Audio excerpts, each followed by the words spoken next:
Boldog születésnapot! Köszönjük!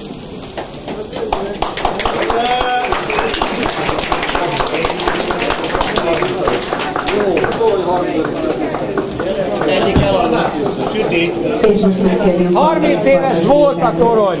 Most levágjuk. Ja. Ez az egész ennek az épülete, és azonban az egész Most jön a 9-11!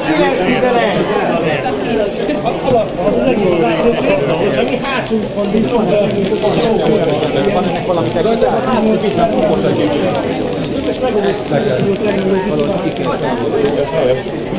és honnantól kezdve a közepétől? Ez 4.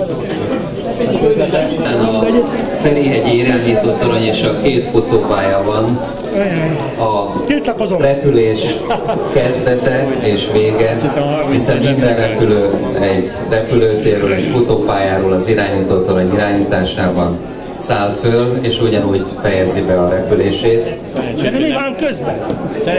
Közben van a lényeg. Nekem nagyon kedves, hogy a 30.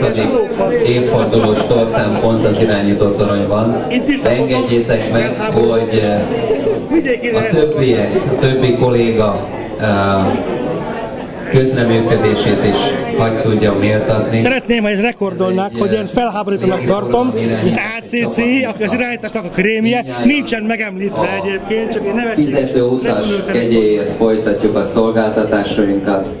Ha körülnézek most itt műszakos kollégák, a menedzsment részéről, a módszertan részéről, eprocsos, távolkörzetes kollégák, mindegyütt ünnepeljük ezt a 30. évfordulót, úgyhogy engedjétek meg, hogy közösen, ja és a nyugdíjasok is, így van, a nyugdíjasaink is, közösen gratuláljak mindenkinek a 30. évfordulóra.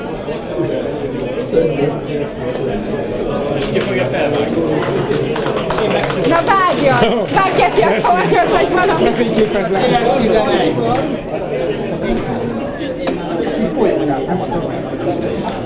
Jó. Szerintem vágtam.